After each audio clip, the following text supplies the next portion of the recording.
Hey guys, welcome back to the channel. Today I have my top 10 money saving hacks for shopping for baby. So if you're a new mommy looking to save some of that hard earned money, then make sure that you keep watching.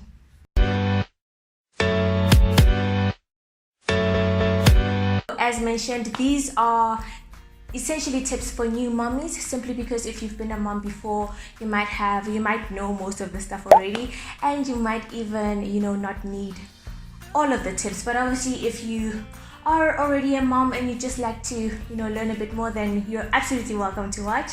Just let me know in the comment section below any other tips that you have for us new moms. Oh my gosh, because it is so expensive buying for a baby. So these are just my 10 hacks that I've been using in order to shop for my little one. I have managed to save a lot, okay, using these tips, and my husband also helped me kind of formulate a lot of them, because he is like the thrift master, okay. He's all about saving money. It's crazy. I have them all written on this little notepad that I will keep looking at from time to time. And yeah, let's get started. First tip is to be realistic, okay. So be realistic about the current situation that you're in. Be realistic about your financial standing.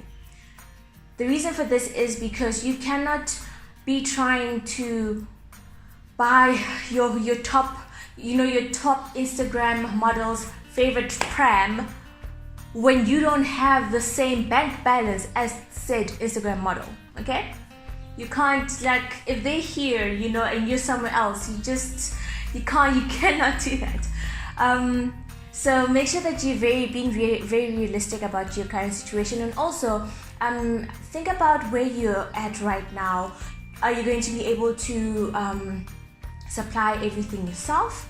Are you going to need help? Can you get help from your partner, or the baby's father, or your parents, family, whoever it is? Think about those aspects of it, and just be truthful and honest about what you actually will be capable of doing, okay? Very important. And also I think with that one, you just need to be a bit kind to yourself as well, because I know I've had friends who've felt bad for the fact that they have to ask for help, and I feel like you have to be kind to yourself and know that it's really expensive. Like having a new person in your life, having a child that needs to be taken care of, is very expensive. So if you have to ask for help, ask for help. Okay, don't carry all the burden on yourself. If you have people to ask, if you don't have anyone to ask, then reach out to other people if you need to. Sometimes it helps, and you never know where the help will come from. Then number 2 is to budget. So once you are aware of whatever financial situation you're in, then it's very important that you then actually put an amount down of how much you think you'll be able to manage to save up for the baby, okay. So this could be whatever, maybe from what you're earning. If you're counting down from the time that you actually find out that you are pregnant to 8 months down the line, or 9 months down the line, how much do you think you'll be able to save during that time? So if you have a job, then how much money will you be able to save per month, or how much money will you be able to save in total, okay? And also I think at this point, if you are going to be asking for help, then it might be a good idea to even ask the people in your life, the people who say they're going to help you, or the people you've already approached, and ask them how much they're willing to contribute. They might not give you, it might be like a really weird or an uncomfortable question to ask, but I think it would be really helpful for you to kind of know and see the figure and know, this is how much I can save. So it tells you what ballpark you're working in. So very good idea to just have a budget, have an amount that you've put down, that this is exactly how much I'll be able to save. Then number 3 is to do your research. So very important that you don't just walk into Baby City or walk into, Edgar's or whatever and just buy what you see. Okay, do your research. Think about, watch a lot of mummy blogs.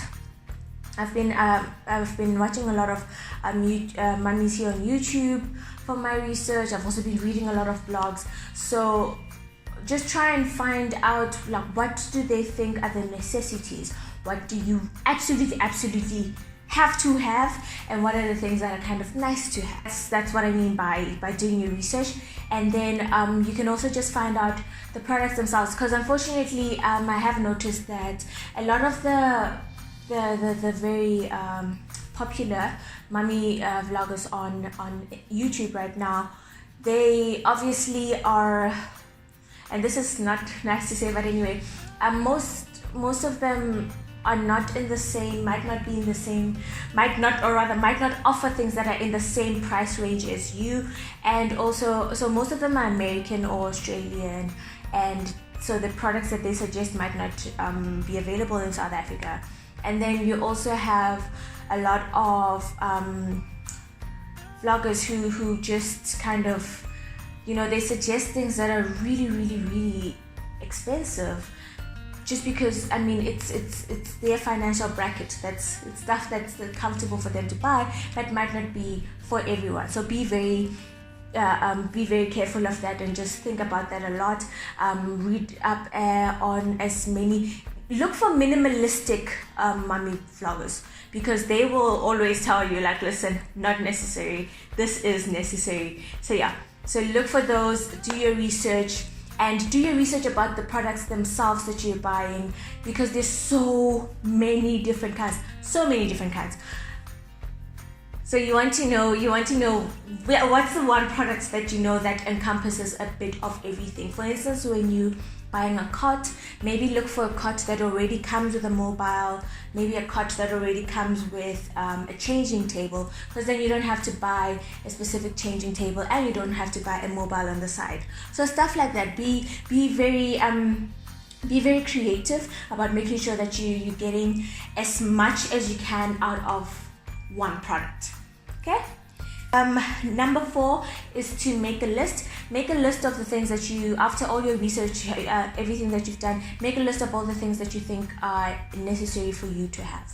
So in your current situation, after watching all those videos and reading all those blogs and everything, what are the things that you believe you definitely have to have? Okay, very important. Then you can also start make sure that you start your list with the most important things, and work it down to the stuff that's kind of you don't really want it, but if baby comes and you don't have that stuff, you're okay. You get what I mean? So from most important, then write it down. I have written an article, and I've attached a PDF of my list, so you can also see what I have jotted down as some of my necessities, so that can maybe influence your list, and you'll find the link to that blog in the description box.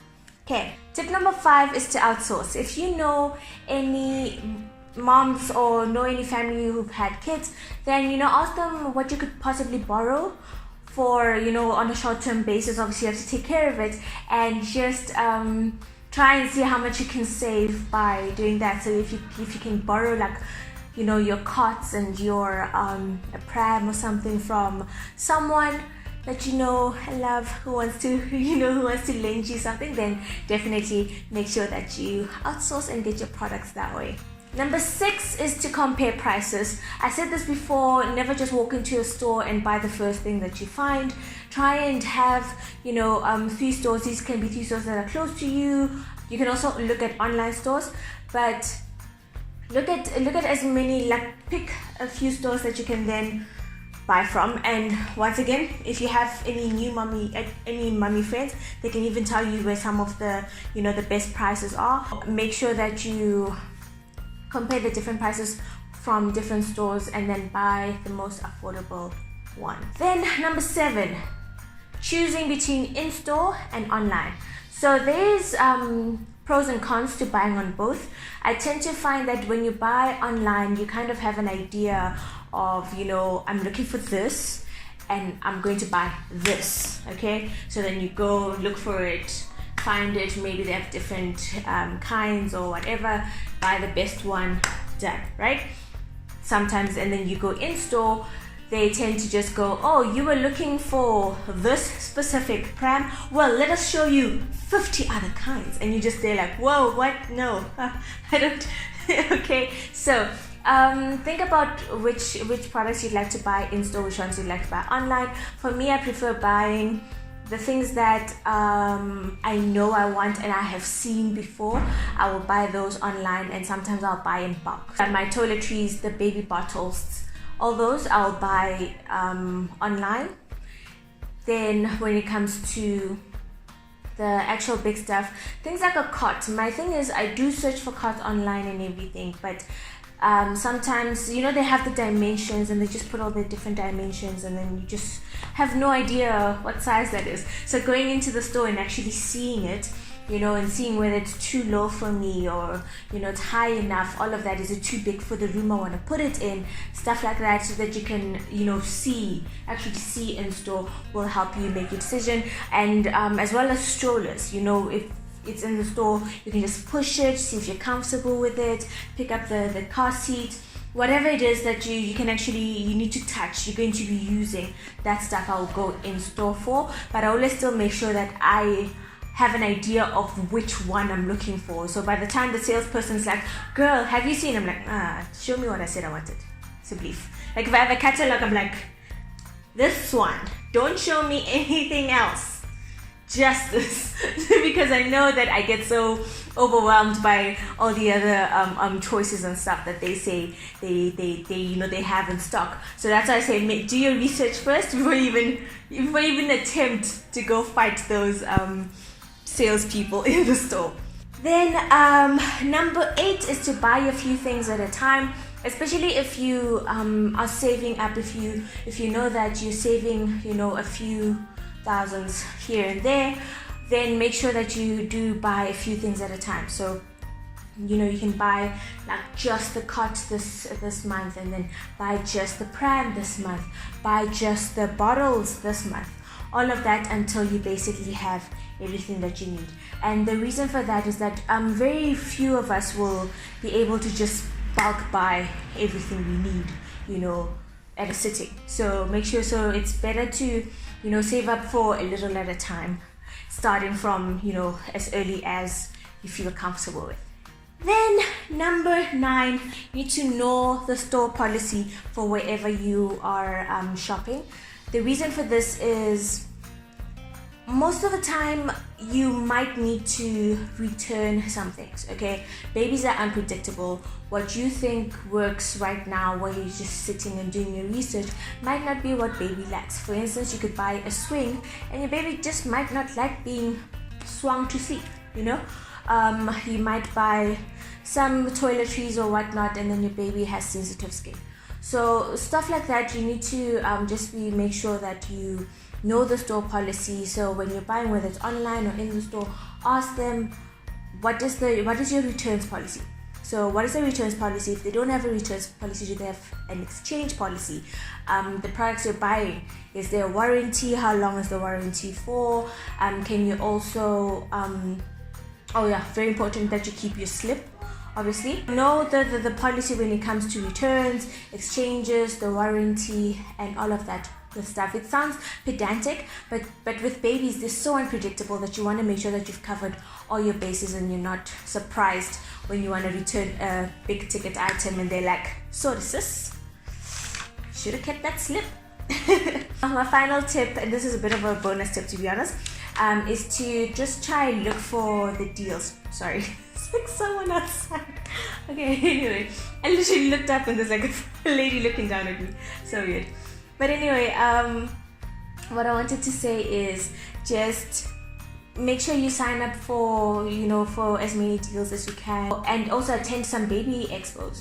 So when it comes to signing up for deals, some of the stores have like proper baby programs, and then you can actually save a lot of money by shopping with them or by having their store card.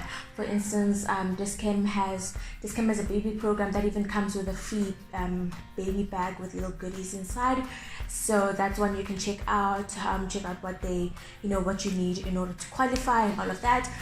Clicks also has a good amount of deals on baby items. You can also visit baby expos, and you will find, some of the vendors will offer some coupons, or you might even find some good deals there as well. So those are my top 10 tips. If you do know any more, then please leave it in the comment section, and I would love for you to also give this video a thumbs up if you enjoyed it, and subscribe to the channel for new videos every Sunday. I will see you guys in the next one.